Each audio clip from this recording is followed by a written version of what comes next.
사도신경하심으로 신앙 고백하겠습니다.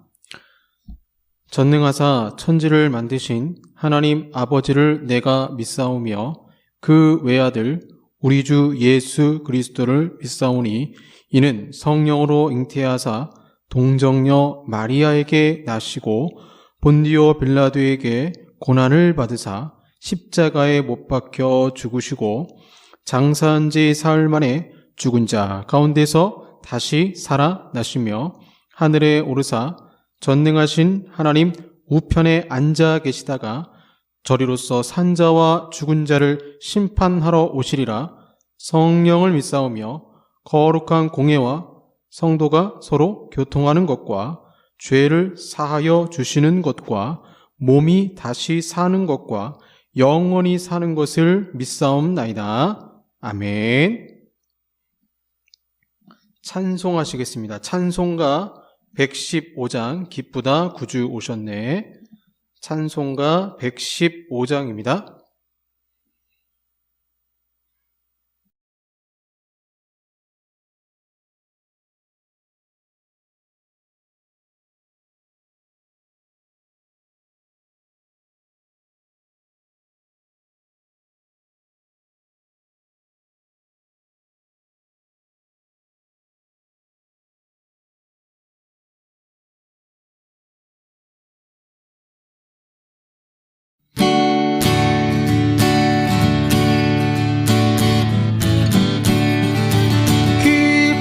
구주 오셨네. 한 백성 아들아 온 교회여 다 일어나 다 찬양하여라. 다 찬양하여라. 다 찬양하여라. 구세주 탄생했으니 다 이 세상의 만물들아 다 화답하여라. 다 화답하여라. 다 화답하여라. 온 세상 죄를 사하려 주 예수 오셨네. 죄와 슬픔 몰아내고 다 구원하시네. 다 구원하시네. 다 구원하시네. 은혜와 진리 되신 주 다 주관하시니 만국 백성 구주 앞에 다 경배하여라. 다 경배하여라. 다 경배하여라.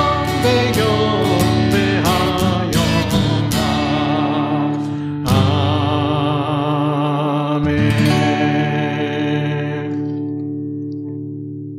아멘. 기도하겠습니다.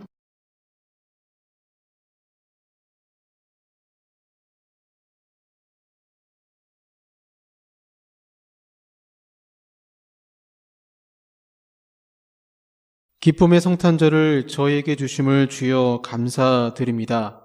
아무리 이 세상에 소망이 없고 고통 가운데 있다 할지라도 우리 믿는 자들에게는 예수님의 나심이 참 소망이요, 또 다시 오실 예수님을 바라보며 큰 믿음의 소망 가지며 살 수 있는 근거가 있음을 주님께 고백합니다. 그 세상에, 이 세상에 어떤 신이 하나님 인간의 몸을 입고 사람을 사랑하여서 구원하기 위해서 온 성육신하신 신이 어디 있겠습니까? 그 그리스도 은혜를 생각하며 우리가 믿음 가운데 살아갈 수 있도록 주여 도와주시고, 한 주 동안도 주의 말씀대로 살지 못한 것 이 시간 고백하오니 십자가의 보혈로 용서하시고, 동방 박사들처럼, 때로는 목자들처럼, 또 선지자 안나처럼 주님을 영접해야 되지만 그러지 못한 저희들, 삶의 분주함 속에서 메리 크리스마스라고 얘기하면서 쾌락에 쫓아갔던 그런 세상 사람들과 동일한 모습이 있었다면 주여 우리를 용서하여 주시옵소서. 참된 믿음의 그 소망 되신 예수를 바라보고 우리 마음에 낙심과 좌절 가운데 있는 그 영혼이 오늘 말씀을 통하여서 깨어 일어날 수 있도록 주여 도와주시고 오직 예수님이 우리의 심령 가운데 찾아오사 임마누엘 약속하셨사오니 우리 가운데 함께 하시고 성령으로 역사하여 주시옵소서. 지금 대한민국이 많이 어렵습니다. 내년에도 또 많이 어렵다라고 하지만 그런 가운데도 하나님은 당신의 백성을 지키시고 보호하여 주심을 주여 믿습니다. 항상 우리나라는 대한민국은 주님이 지켜주셨음을 믿음으로 고백하오니 주님께서 대한민국을 사랑하시고 함께하여 주시옵소서. 오늘도 주여 예배 가운데 성령의 임재한 가운데 예배드릴 수 있도록 주여 도와주시며 주의 음성 들으며 우리의 심령에 깨어나는 귀한 시간이 되게 하여 주시옵소서. 이 모든 말씀을 우리 주 예수 그리스도의 이름으로 기도하옵나이다. 아멘. 네, 성경 말씀 마태복음 2장입니다. 마태복음 2장 9절에서 11절까지 말씀입니다. 마태복음 2장 9절에서 11절 말씀, 신약 2쪽입니다. 마태복음 2장 9절에서 11절 말씀 제가 봉독하겠습니다. 박사들이 왕의 말을 듣고 갈새 동방에서 보던 그 별이 문득 앞서 인도하여 가다가 악이 있는 곳 위에 머물러 서 있는지라 그들이 별을 보고 매우 크게 기뻐하더라. 집에 들어가 아기와 그의 어머니 마리아가 함께 있는 것을 보고 엎드려 아기께 경배하고 보배합을 열어 황금과 유향과 모략을 예물로 드리니라. 아멘. 네, 오늘은 동방박사가 된 체리 슈머라는 제목으로 말씀 전하겠습니다. 여러분 욜로라는 말 들어보셨나요? 단어 사전 뜻을 찾아보면 You only live once. 당신의 인생은 한 번뿐이다. 이 문장을 줄여서 만든 현재를 즐기는 삶의 방식. 그래서 내 인생은 한 번뿐이니까 즐기며 살자. 요 앞단어를 따서 욜로족 이렇게 얘기를 합니다. 그래서 현재 자신의 행복을 가장 중시하며 특별히 경제적 용어로 내 삶의 행복을 위해 마음껏 소비하는 태도를 욜로족이다 이렇게 얘기를 하죠. 즉 이들은 미래 또는 타인을 위해 희생하지 않고 현재의 행복을 위해 소비하는 라이프 스타일이라 할 수 있습니다. 따라서 욜로를 추구하는 욜로족은 내 집 마련이나 노후 준비보다 지금 당장의 삶의 질을 높여줄 수 있는 취미 생활, 자기 개발 등에 더 많은 투자하는 특징이 있죠. 그래서 젊은 욜로족을 볼 때 어르신들은 탐탁치가 않죠. 야, 나 때는 말이야. 나 때 얘기하잖아요. 나 때는 말이야. 그렇게 열심히 살아가지고 아낄 거 다 아껴서 집 사고 이렇게 자동차 사고 노후 자금 준비하고 했는데 요즘 젊은 사람들은 왜 저렇게 취미 생활을 많이 하는지 모르겠어. 쯧쯧쯧 이렇게 얘기하는 것을 보게 됩니다. 이들의 소비는요, 단순히 물욕을 채우는 것을 넘어서 자신의 이상을 실현하는 과정에 있다는 점에서 충동 구매하고는 좀 틀려요. 그래서 욜로족은 그냥 막 사는 게 아니고 최대한 또 최소한의 비용으로 내가 어떻게 인생을 즐길 것인가를 가격 비교를 하면서 자신의 어떤 취미 생활을 위해서 경제 생활을 하는 거죠. 그런데 여러분 이런 욜로족이 문제가 생겼습니다. 바로 코로나19가 터지면서 나라 경제가 어려워지면서 가난해진 것입니다. 얼마 전 뉴스를 보니까 지금 대한민국의 40대가 위기라고 해요. 이제 권고사직을 받게 됩니다. 화이트 칼라, 미국의 화이트 칼라는 무너지고 있습니다. 그러다 보니까 대한민국의 거의 한 45%가 투잡을 하고 있는 직장에서 직장 생활하고 이제 퇴근하고 나서 또 알바를 어떤 사람은 보니까 버스 운전 기사인데 그 일을 마치면 또 이제 노가다라고 하죠. 노동 일을 하시는 그런 분들의 이야기도 들어보게 됩니다. 욜로족이 결국 이 경제가 어려워지면서 자신의 삶의 방식을 바꿀 수는 없으니까 가난한 형편에 맞는 자신의 가난한 형편에 맞는 욜로족으로 바뀐 거예요. 이들을 바로 뭐라고 부르냐면 체리 슈머 또는 체리 피커라고 부르는 것입니다. 전례 없는 인플레이션, 자산가치의 하락, 요즘 아파트가 계속 떨어지잖아요. 2015년 수준으로 아파트값이 떨어진다고 합니다. 소비 심리가 급속히 악화되고 있습니다. 물가는 오르죠. 임금 상승률은 그에 따라가지 못하고 있습니다.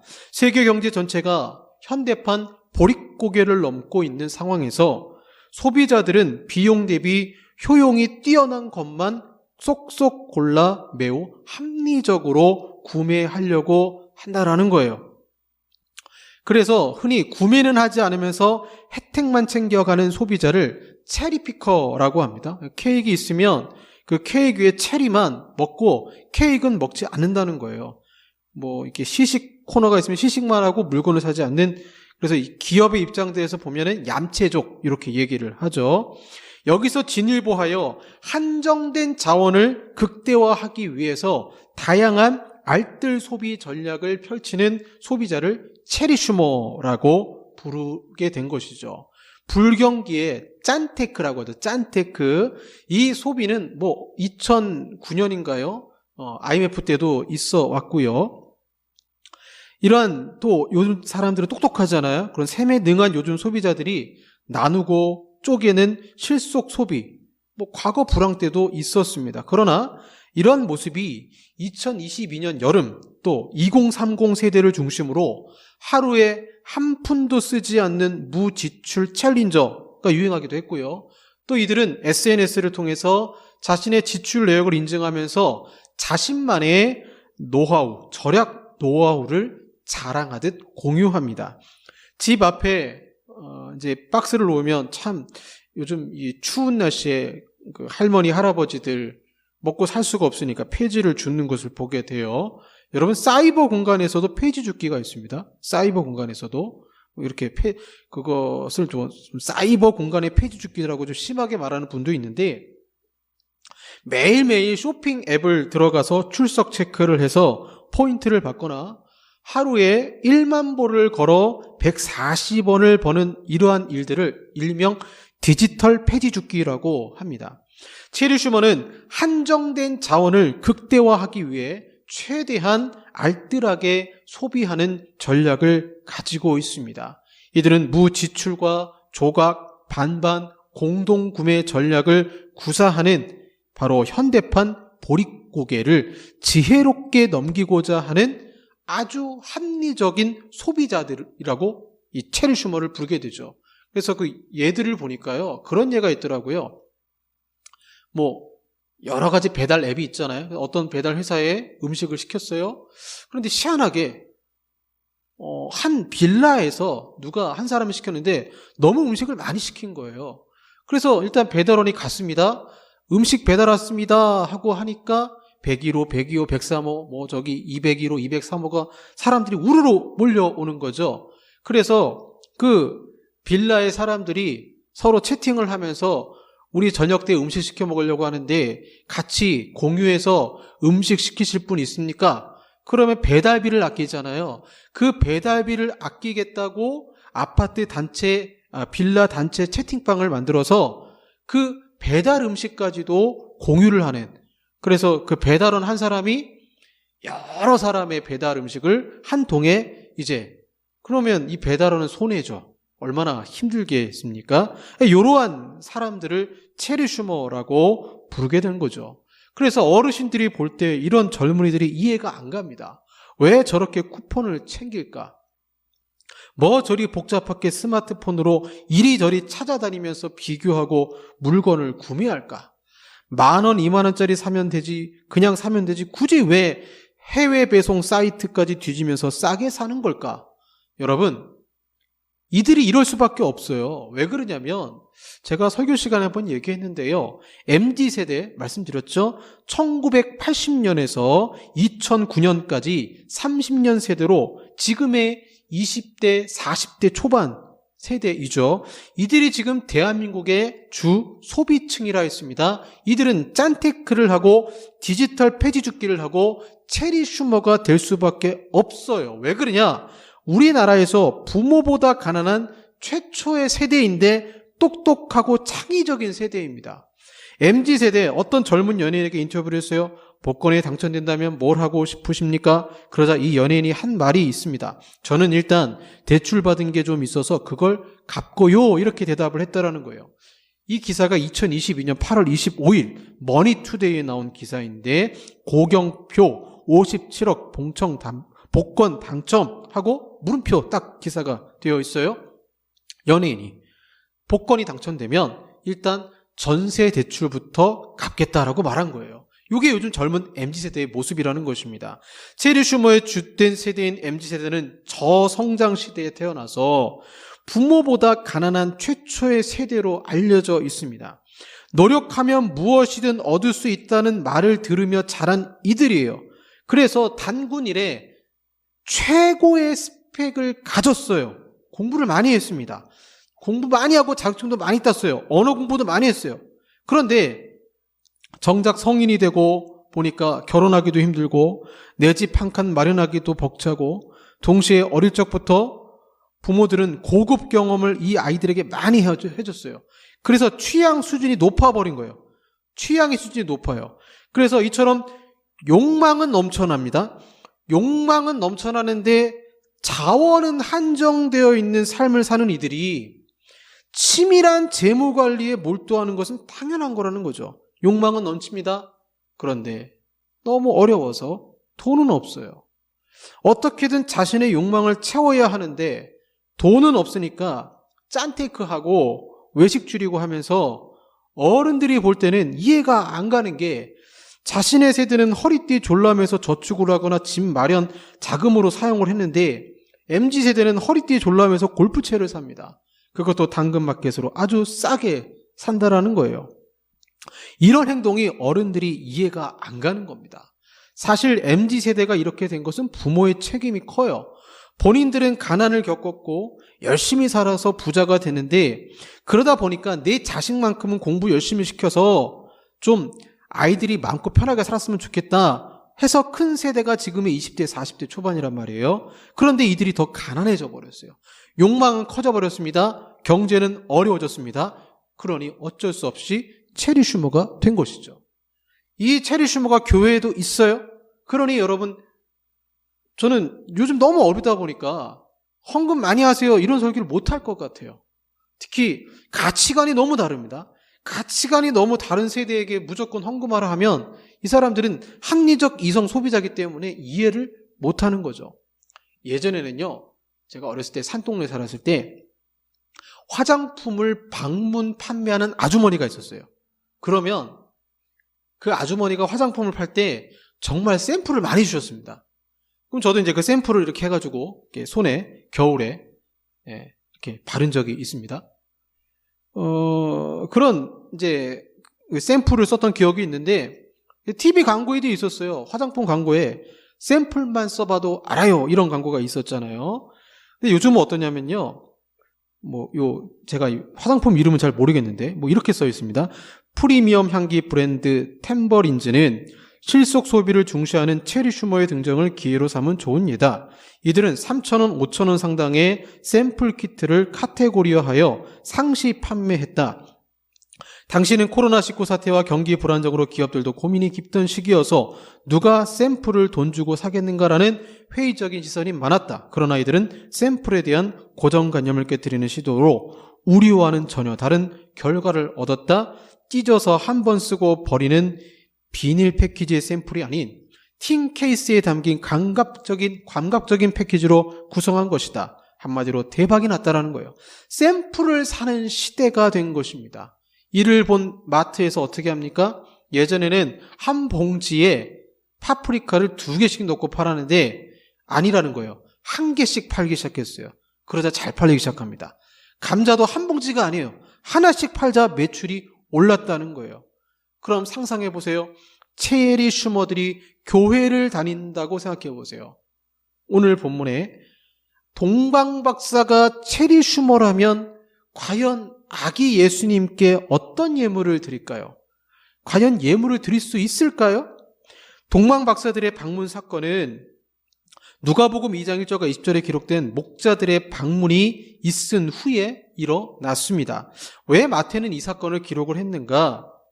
마태는 의도적으로 누가가 기록한 목자들의 방문을 생략을 하고 헤롯 대왕이 두려움에 사로잡혀 떨고 있고 이방인들이 예수님에게 경배하고 유대인들은 예수님을 거부하는 모습을 표현하고 있어요. 이는 마태가 의도적으로 예수님이 진짜 헤롯 왕이 아니라 예수님이 진짜 유대의 왕이라는 것을 보여주고 싶었고, 그 유대의 왕의 증거가 뭐냐? 바로 동방박사들이 아기 예수께 경배한 사건으로 그리고 있는 것이죠.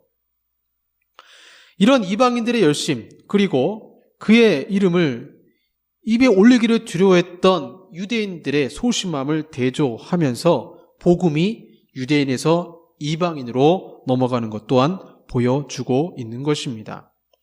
박사들이 베들레헴에 도착하기 위해서는 처음에는 하늘의 별을 쫓아갔어요. 그런데 정확하게 예수님이 어디서 태어나는지를 알려면 결국에는 헤롯에게 찾아가서 묻는 거예요. 성경에 어떻게 기록이 되어 있냐? 아기 예수님이 어디서 태어나냐? 이 사건을 보면서 우리가 뭘 할 수 있냐면 오직 예언의 성취를 극명하게 밝혀주는 것은 샛별이 아니고 성경이라는 것입니다. 성경을 통해서 바로 유대 땅 베들레헴에 아기 예수님이 태어난다는 것을 알았고, 성경을 통해서 정확한 지명을 알고 그 다음에 별을 쫓아가면서 아기 예수를 만나는 동방박사들을 보게 됩니다. 말씀을 듣고 깨닫고 말씀대로 순종하는 가운데 우리의 소망도 이루어지는 것이죠. 이 동방의 박사들은 예수님의 별이 무엇인지 알았고 그분이 유대인으로 태어날 것도 알고 있었어요. 물론 정확히 어디서 태어난지 몰랐지만 바로 성경을 통해서 이들이 누가 성경의 사실을 알려줘서 알게 된 거죠. 그 이들은 어떻게 갑자기 등장을 했을까요? 다니엘을 기억하십니까? 다니엘이 사자굴에 들어갔을 때 천사가 내려와 보호해 준 적이 있습니다. 다니엘은요, 나라가 3번 바뀌어도 여전히 총리의 일을 한 위대한 하나님의 사람입니다. 그리고 이 다니엘의 영향으로 당시 페르시아와 아라비아 사람들이 하나님을 어렴풋이 알게 되었어요. 특별히 다니엘과 친했던 사람들이 있었는데 그 사람들이 누구냐면 이 과학자들이에요. 점성술을 연구하는 사람들입니다. 느부갓네살이 꿈을 꾸고 자기의 꿈이 뭔지도 알려주지 않고 이것을 점성술 하는 사람들에게 해석하라고 했을 때 아무도 해석을 못했어요. 그러자 이들이 다 죽을 뻔합니다. 그때 꿈을 해석해 주어서 살려준 사람이 바로 다니엘이죠. 그래서 점성술사들에게 다니엘은 생명의 은인이고 스승이었던 것입니다. 그래서 그 점성가들의 다니엘의 말을 믿고 그분이 오실 거다, 메시아가 오실 거라는 것을 믿고 몇백 년이 지났어도 이 점성가들의 제자와 또 제자들이 메시아 탄생을 기다렸습니다. 어떤 사람들이 아기 예수를 경배할까요? 오늘날로 말하면 누가 예수님의 다시 오심을 소망할까요? 쉽게 말씀드리면 어떤 일이든 주님을 만나기 위해 연구하는 사람들이 예수님을 만납니다. 만원경을 별로 본 적 있으십니까? 사자자리, 물병자리, 북극칠성을 볼 수 있죠. 점성가들은 매일 별을 관측하는 사람들입니다. 별이 어떻게 이동하는지 연구하고 날짜를 계산하기도 합니다. 그런데 별을 열심히 연구하다가 이상한 별을 발견합니다. 그 별을 샛별이라 불렀어요. 나 예수는 온 교회에 이 모든 것을 증거하게 하려고 나의 천사를 너희에게 보냈다. 나는 다윗의 자손이며 빛나는 새벽별, 샛별이다.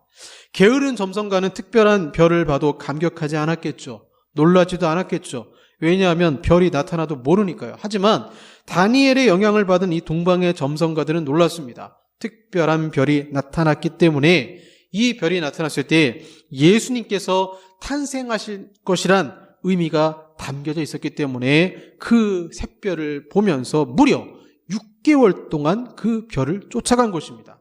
산을 넘고 강을 넘고 사막과 광야를 지나서 모래바람을 뚫고 드디어 예루살렘까지 왔습니다. 제대로 씻지도 못하고 먹지도 못하고 상당히 긴 여행을 했습니다.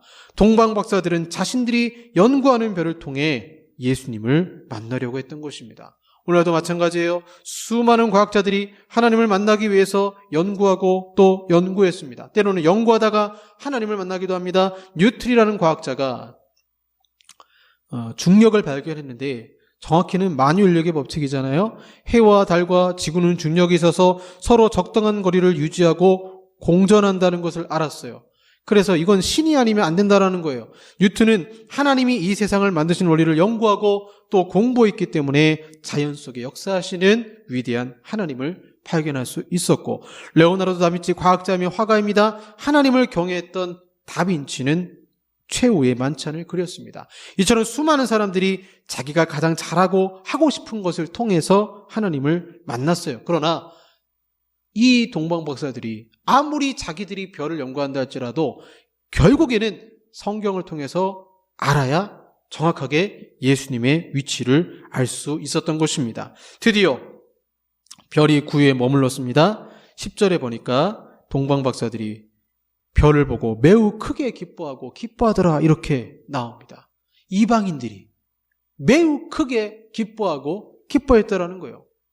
6개월 넘게 여행한 끝에 드디어 아기 예수님 만난 것입니다. 드디어 만난 거예요. 동방박사들은 너무 기뻤습니다. 너무 기뻐서 예수님께 황금과 유향과 모략을 드렸습니다. 황금은 예수님의 왕권을, 유향은 예수님의 하나님 되심을, 신성을, 모략은 예수님의 고난을 의미하죠. 이런 사연을 가지고 있는 동방의 박사들이 왜 예수님께 왔습니까? 우리가 읽지 않았지만 2절 말씀 보시면 유대인의 왕으로 나신 이가 어디 계시냐? 우리가 동방에서 그의 별을 보고 그에게 경배하러 왔노라. 하나님께, 아기 예수께 경배하러 왔다라는 거예요. 그런데 여기에 능동태가 쓰였어요. 프로스키네어 능동태를 썼습니다. 왜 능동태를 썼느냐? 적극적으로 아기 예수를 경배하기 위해서 찾아왔다는 것을 강조하기 위해서 이렇게 용법을 쓴 것입니다. 이들은 진정한 예배를 드리기 위해서 왔다라는 거예요. 드디어 그 별이 멈췄습니다. 전혀 의외의 장소이지만 분명 구유에 아기 예수님이 있습니다. 동방박사들은 10절 보시면 별을 보고 매우 크게 기뻐하고 기뻐하더라 이렇게 나와요. 유대인보다 이 동방의 박사들이 더욱 크게 기뻐하고 기뻐한 것입니다. 그리고 아기 예수 경배하면서 세 가지 예물, 황금, 왕권, 유향, 향수로 신성, 모략, 예수의 고난을 상징하는 세 가지 예물을 드린 것입니다. 여기까지 정리하면 제가 길게 말씀드렸는데 동방 박사는 절대 체리 슈머가 될 수 없습니다. 일단 평생 예수님만 연구한 사람들이에요. 별만 연구한 사람들이에요. 자신의 모든 인생을 주님께 바친 사람들입니다. 저 하늘의 별이 뭐라고? 예수님만 별만 연구하면서 오직 예수님만 만나기를 소망한 사람들이에요. 그리고 무려 6개월을 여행했습니다.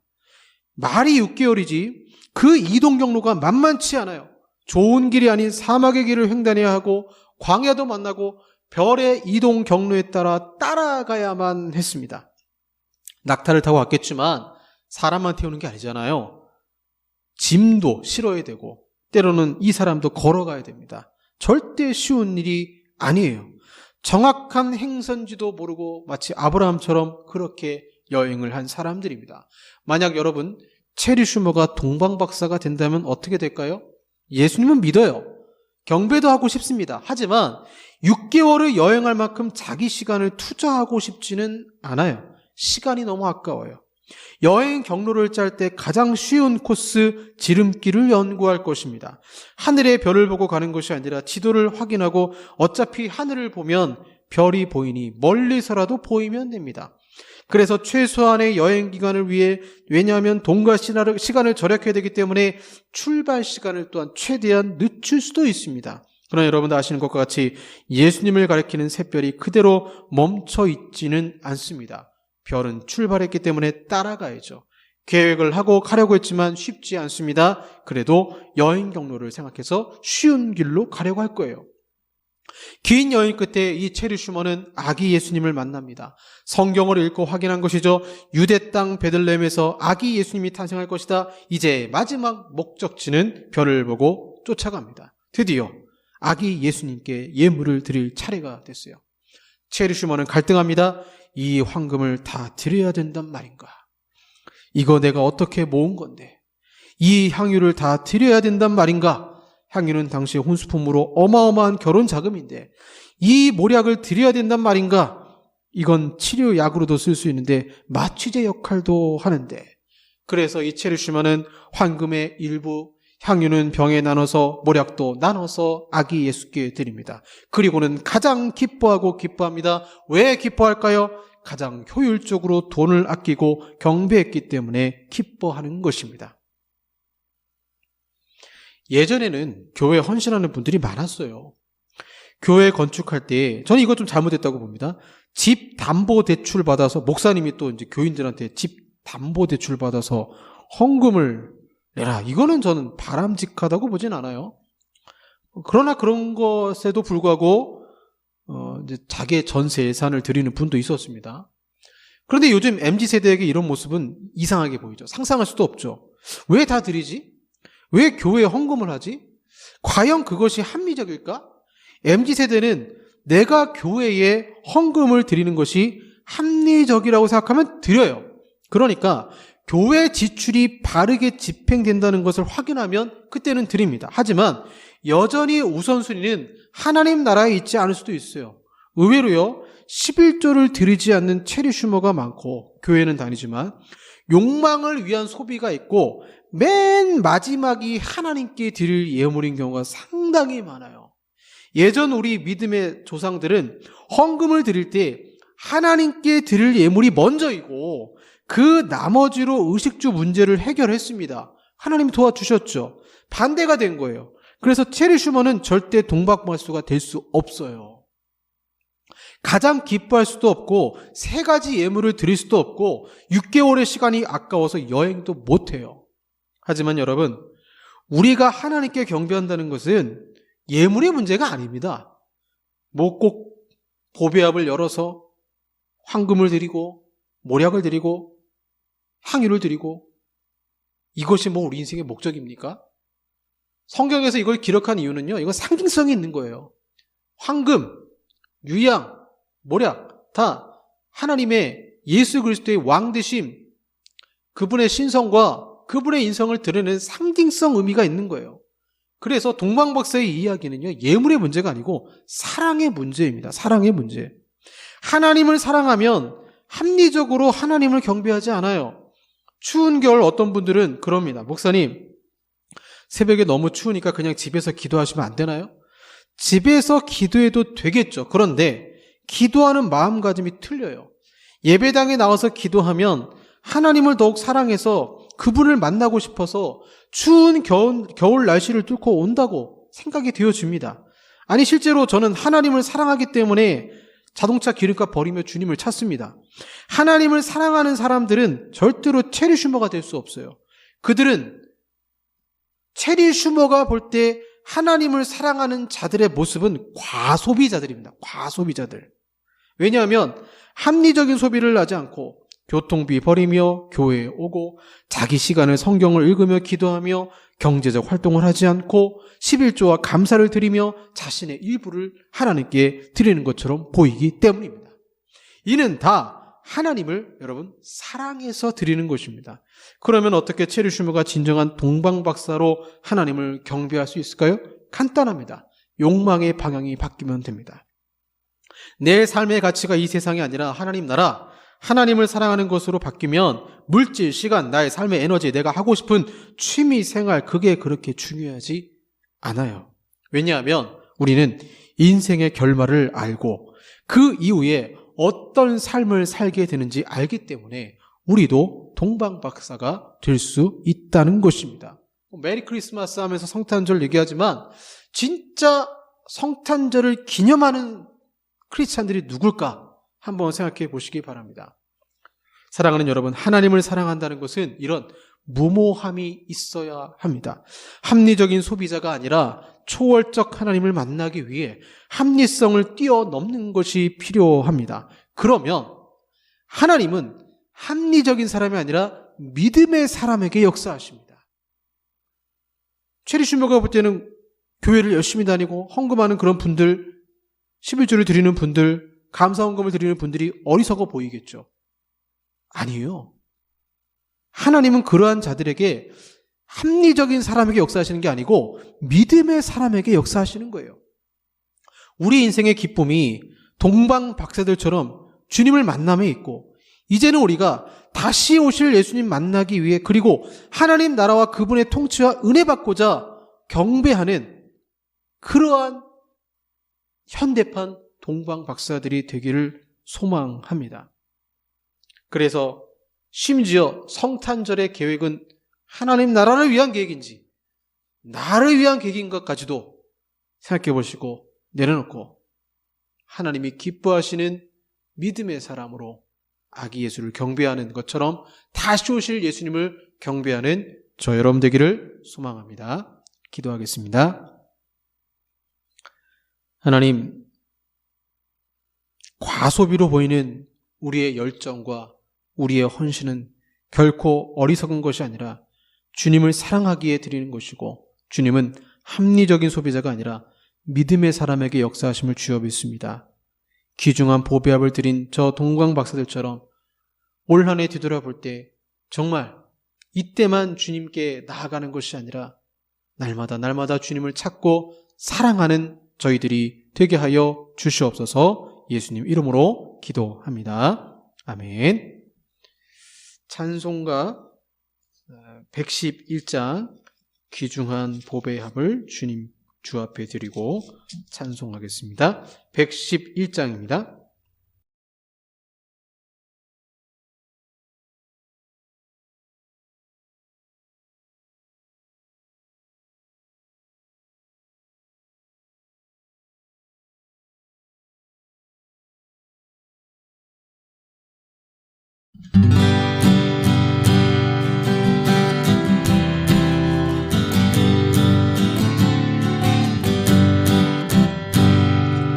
귀중한 보배합을 주 앞에 드리고 우리의 몸과 마음도 다 함께 바치세. 진리는 오묘하고 사랑은 성결해. 주께서 탄생하신 거룩한 날일세. 주께서 주신 은혜 한없이 크오니 우리가 받은 것을 감사히 바치세. 기쁨은 충만하고 소망은 불면해. 정성과 마음을 다해 경배를 드리세. 들에서 밤을 새며 양치던 목자들 하늘에 빛난 영광 보고서 놀랐네. 천사의 기쁜 소식 목자들 듣고서 사자와 경배하며 영광을 돌렸네.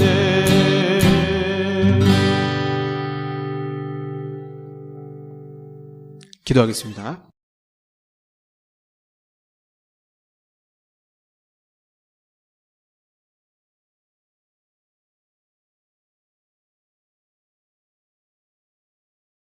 하나님 아버지 앞에 가장 귀한 예물, 우리의 사랑을 드립니다. 올 한 해 뒤돌아볼 때 동방 박사들과 같이 열정을 가지고 주님을 찾고 사랑했는지요? 코로나19가 오면서 혹시 주의 예배당을 찾지 못하는 안타까운 상황 속에서 혹시 우리 마음까지도 주님과 멀어진 것은 아닌지요? 회개합니다. 주님 용서하시고 진정으로 주님을 사랑하고 예물을 드리는 자로서 거듭날 수 있도록 주여 도와주시옵소서. 오늘도 아버지께서 기뻐하시고 드리는 자마다, 마음을 드린 자마다 주님께서 역사하셔서 하나님의 구원의 역사가 있게 하시고 놀라운 또한 어려운 형편 속에 주님의 도우심을 경험하는 귀한 우리 성도들이 되게 하여 주시옵소서. 지금은 우리 구주 예수 그리스도의 은혜와 성부 하나님의 사랑하심과 성령 하나님의 교제교통 역사하심이 현대판 동방박사가 되어 주님을 진정 사랑하길 원하는 우리 사랑하는 성도들과 한국 교회 위에 영원토록 함께 있을지어다. 아멘.